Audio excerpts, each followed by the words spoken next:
j'espère que vous allez bien. Aujourd'hui, on se retrouve dans une nouvelle vidéo et je vous fais mon top 10 des livres que j'ai lus cette année. On est en fin décembre, aujourd'hui je pense qu'on est le 22, donc il est à peu près temps que je fasse cette vidéo-là. Donc je vous ai sélectionné mon top 10 de cette année. Pour être honnête, les 5 premiers, mon top 1 à 5 était assez facile à choisir, mais mon top 5 à 10 était assez difficile à choisir. J'ai réussi à faire une belle sélection de mes livres préférés de 2021.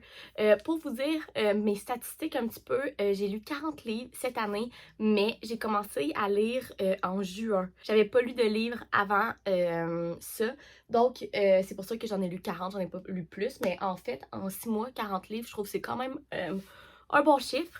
Donc, on y va, je vous montre mon top 10 de cette année. Donc, pour commencer, mon numéro 10 et le seul livre de fantasy qu'il va y avoir dans cette vidéo-là est La vie invisible d'Adi Larue de V.I. Schwab. J'espère que je vais bien prononcer les noms des auteurs, je suis tout le temps à la misère avec ça.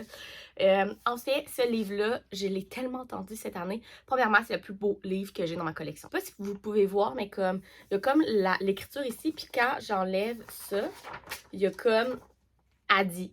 Sérieux, c'est magnifique. Le livre de Nain est magnifique aussi. Il y a des constellations. Regardez. Comme ça à chaque début de chapitre. Bref, ce livre est magnifique.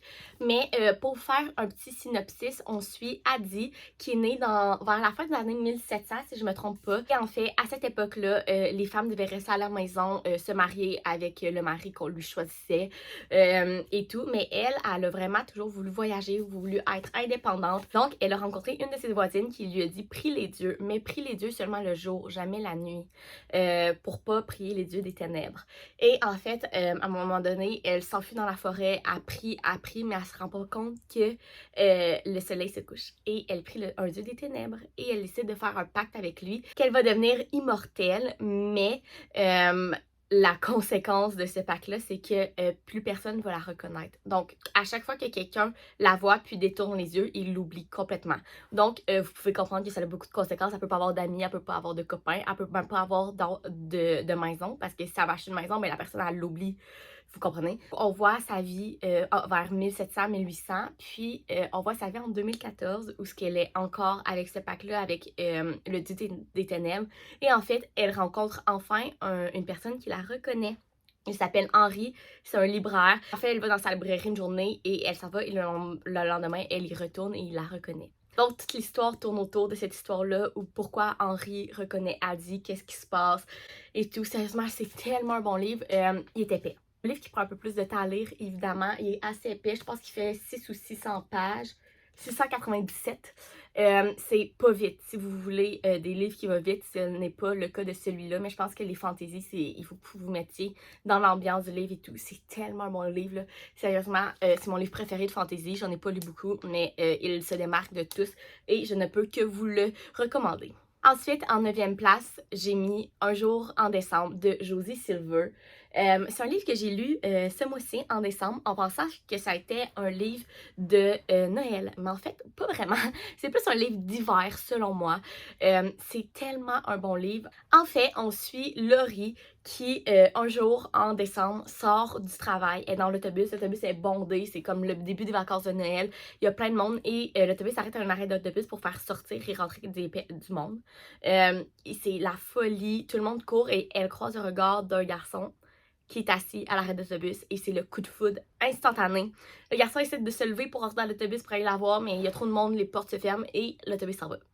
Donc, c'est comme ça que l'histoire commence. Et ensuite, pendant un an, Laurie et Sarah, qui est sa meilleure amie, et sa coloc, cherchent le gars de l'autobus, comme ils l'appellent, partout dans Londres. Ils les cherchent dans les bars, quand ils vont magasiner. Bref, à chaque fois qu'ils sortent de chez eux, ils cherchent le gars de l'autobus.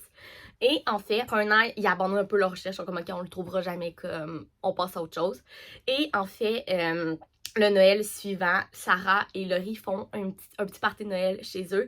Et Sarah veut faire rencontrer son nouveau copain à Laurie. Et vous devinerez, c'est le gars de l'autobus, qui est le nouveau copain à Sarah. Et puis là, Laurie le reconnaît tout de suite, mais les deux sont en amour fou. Donc, elle est comme, OK, qu'est-ce qui se passe? Et puis, c'est toute l'histoire d'un peu le triangle amoureux, mais comme, honnêtement, un triangle amoureux n'est pas ma favorite trope dans un livre, mais celui-là est tellement bien fait.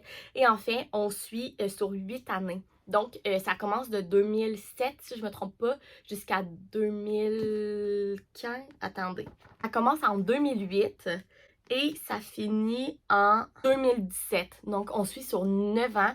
Fait que, il y a certaines personnes qui disent que c'est comme un peu un point faible de l'histoire parce que ça va comme on suit plus au travers des années. Mais au contraire, moi, je trouve que ça fait vraiment un plus au livre parce qu'on voit vraiment l'évolution de toutes les relations dans l'histoire. Les personnages sont tellement attachants.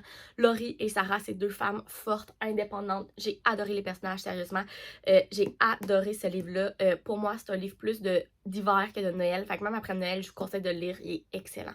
Ensuite, en numéro 8, j'ai The Hating Game, ou en français Meilleur ennemi, de Sally Thorne. En fait, ce livre-là est tellement populaire. Cette année, on en a parlé partout. C'est un Enemies to Lovers. En fait, on suit Lucie et Joshua, qui sont deux employés d'une maison d'édition et des ennemis. Ils se détestent pour mourir. Ils se chicanent tout le temps. Les RH sont tout le temps rendus pour les séparer. Ils sont presque à se battre. Bref, je vais pas trop vous en dire sur ce livre-là parce que, à part qu'il faut que vous sachiez que c'est Enemies to Lovers, je pense qu'il faut vraiment vous rentrer dans ce livre-là comme sans rien savoir. Il y a eu une grosse affaire dans ma maison. Puis bref, je sais plus de quoi je parlais. Tout le monde est rentré dans ma chambre en criant. Mais bref, ouais, ce que je voulais dire, c'est que à partir du milieu du livre, c'est tellement bon. La partie du mariage, c'est ma partie préférée. La fin du livre, quand tu te rends compte de tout ce que Joshua genre faisait pour Laurie. Ah, wow, sérieusement, faites juste le lire. Ah, aussi, je voulais vous dire, j'ai écouté le film The Hating Game. J'ai eu vraiment de la misère à le trouver au Canada. C'est genre legit impossible de le trouver. J'ai vraiment loué sur Cineplex. Ça coûte 5$, sérieusement, ça vaut la peine. Mais il l'a pas au cinéma, il l'a pas sur Netflix, il l'a pas sur Amazon Prime, il l'a sûrement sur Amazon Prime aux États-Unis. Bref, il a vraiment fallu que je le cherche, mais je voulais absolument l'écouter. Puis sérieusement, c'est pas aussi bon que le livre. Mais c'est quand même une très bonne adaptation. Les acteurs sont vraiment, vraiment hot. Sérieusement, j'ai vraiment aimé le film. Fait que c'est ça. En septième place, c'est Les Sept maris d'Evelyn Hugo de Taylor Jenkins Reid. C'est tellement pas si je dis comme il faut cet auteur-là, mais je l'adore. Sérieusement, c'est une de mes auteurs préférés. En fait, Les Sept maris d'Evelyn Hugo, c'est l'histoire où ce qu'on suit Evelyn Hugo est rendue dans la 80e et en fait, elle engage une journaliste un peu comme background, qu'on sait pas trop pourquoi c'est elle qu'elle engage pour écrire sa biographie. Donc, elle lui raconte toute sa vie et ses sept maris. En fait, Evelyn Hugo est une actrice hollywoodienne vraiment, vraiment connue. Elle a eu une carrière assez incroyable et elle a eu 7 maris. Donc, le livre est séparé selon ses 7 maris. Et en même temps, on essaie de comprendre pourquoi elle a engagé cette journaliste-là. C'est tellement bon. Sérieusement, il y a tellement, ce livre-là m'a tellement surpris sur plein d'aspects. Sérieusement, tous les livres de Taylor Jenkins Reid, j'ai lu aussi Daisy Jones and the Six, on dirait que c'est réel. Honnêtement, après Daisy Jones and the Six, je cherchais les chansons, je croyais que ça avait été un vrai groupe. Ça vous donne une idée. Pareil ici, on dirait que Evelyn Hugo a été une vraie actrice. C'est vraiment, je trouve, la qualité première de cet auteur-là. Elle fait vraiment comme vivre dans le monde réel ses personnages. C'est incroyable.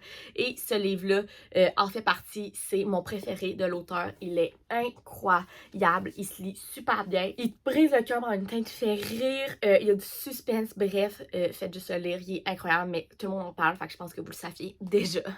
Ensuite, la sixième place dans mon top 10 de livres de 2021 est L'Antilune de miel de Christina Lauren, qui a été mon gros coup de cœur de l'été. En fait, Christina Lauren, vous savez, c'est une de mes auteurs, ben, ce sont les deux auteurs, mais c'est parmi mes auteurs préférés. Ils écrivent des romances incroyables, je les aime tellement et ce livre-là est un de mes préférés. Mon préféré, je vous le présente tantôt, mais c'est un de mes préférés. En fait, dans ce livre-là, c'est un fake dating, enemies to lovers. En fait, on suit Olive et Ethan et en fait, le frère d'Ethan et la sœur de Olive se marient et au mariage, tout le monde tombe malade à cause du buffet et en fait, les deux seuls qui n'ont pas mangé, c'est Olive et Ethan parce que il me semble que Olive est allergique à ce qui était dans le buffet et Ethan n'aime pas les buffets, il trouve que genre c'est trop sale. Donc, les deux, c'est les seuls qui n'ont pas mangé le buffet et donc qui n'étaient pas malades. Donc, les mariés leur disent, vous êtes les seuls qui n'êtes pas malades, vous êtes les seuls qui peuvent aller à notre lune de miel, elle n'est pas remboursable, prenez le billet d'avion puis allez-vous à Hawaï. Mais en fait, Ethan et Olive se détestent. Les deux saillissent. Olive trouve qu'Ethan est bête. Ethan trouve qu'Olive est comme beaucoup trop joyeuse. Bref, ils saillissent. Mais ils décident quand même de partir à Hawaï ensemble. Et rendu là-bas, il y a la trope Only One Bed. Dans le fond, ils font plein d'activités ensemble. Et qu'est-ce qui arrive, c'est que sur le resort, tout ce qu'ils vont à Hawaï, ils rencontrent le futur boss, si je me trompe pas, d'Olive et l'ex de Ethan. Dans le fond, ils font semblant d'être ensemble devant eux aussi à l'hôtel parce qu'il faut qu'ils fassent semblant comme d'être les mariés qui viennent à leur lune de miel. Fait que bref, c'est tellement bon là, c'est tellement cute, c'est vraiment un Enemies to Lovers classique, mais été, je vous recommanderais tellement de le lire pendant l'été parce qu'ils font plein d'activités à Hawaï. C'est la plage, le soleil, juste la couverture, ça fait été. Mais j'ai adoré ce livre-là. Ensuite, on arrive dans le top 5. Donc, en 5e place, c'est My Dear Fucking Prince ou Red, White and Royal Blue de Casey McKinston. En fait, ce livre-là est tellement bon. C'est un MM, donc c'est une romance gay. En fait, on suit Alex et Henry. Alex, ici, qui est le fils de la présidente des États-Unis, et Henry, ici, qui est le petit-fils de la reine d'Angleterre, donc qui est un prince. Et en fait, les deux saillissent. Je pense qu'on commence à voir que j'ai beaucoup d'ennemis to lovers dans mon top 10, mais les deux se détestent. Et en fait, Alex a été invité au mariage du frère à Henry. Et au mariage, ça finit mal. Ils se battent, ils tombent dans le gâteau, bref, ça finit vraiment mal. Et donc là, pour remettre leur belle image, les deux conseils de communication des deux bords décident qu'ils vont être obligés de faire des activités ensemble pour montrer à la presse qu'ils s'apprécient et tout, puis que c'était juste un petit écartement au mariage. Mais peut-être qu'ils vont devenir amis et même amoureux pendant ces activités-là. Mais en fait, comme vous pouvez le croire, c'est comme une romance interdite parce que, ben, on va se dire qu'en Angleterre, la reine d'Angleterre, ben, elle est plus vieille, elle a les anciennes mentalités, elle, une romance comme gay de son prince, c'est pas vraiment bien vu. Et Alex, en fait, sa famille est super ouverte. J'ai adoré la famille à Alex, sérieusement, là. C'est comme les personnages préférés, sa soeur, sa meilleure amie, sa mère, son père. Je les adore. En fait, qu'est-ce qui se passe, c'est que sa mère est en réélection pour son 2e mandat comme présidente des États-Unis. Et si la population américaine apprend que Alex est, qui est gay, peut-être qu'elle va perdre des États un peu plus homophobes comme le Texas et ce genre-là. Donc, c'est comme un peu une romance interdite. J'ai tellement aimé ce livre-là. C'est tellement cute. La seule affaire que je pourrais dire, que j'ai trouvé que le Enemies était pas assez long. Genre, j'aurais aimé ça de les voir plus saillir au début pour que la romance soit encore plus forte après. C'est la seule petite chose que je peux dire, mais à part ça, c'est vraiment, vraiment un excellent livre. Il est vraiment long. J'ai parlé à du monde parce qu'il paraît en anglais, il est un peu plus court, mais en français, il est comme 600 pages. Je m'attendais pas à ça, mais sérieusement, il est excellent. Maintenant, en 4e place, là j'ai un petit peu triché, mais je vous ai mis une série. En fait, c'est ma série préférée que j'ai lue en 2021. Je vous avoue que j'en ai pas lu tant que ça des séries, mais celle-là, c'est vraiment ma préférée et c'est les Off Campus. J'ai adoré cette série-là. C'est une romance de hockey. Donc, en fait, vous avez The Deal, The Mistake, The Score and The Gold. De goal. Je dis tout le temps de gold, mais c'est de goal. Bref, en fait, c'est comme je disais, une romance de hockey. 4 garçons qui habitent ensemble et qui sont dans l'équipe de hockey de l'université. C'est chacun leur histoire d'amour. C'est tellement bon. Sérieusement, mes préférés, c'est vraiment The Deal avec Gareth et Anna et The Score avec Dan et Ali. Sérieusement, ces deux-là, c'est mes préférés. Sinon, ici, The Mistake, c'est avec Logan et Grace. Et ici, The Goal, c'est avec Tucker et Sabrina.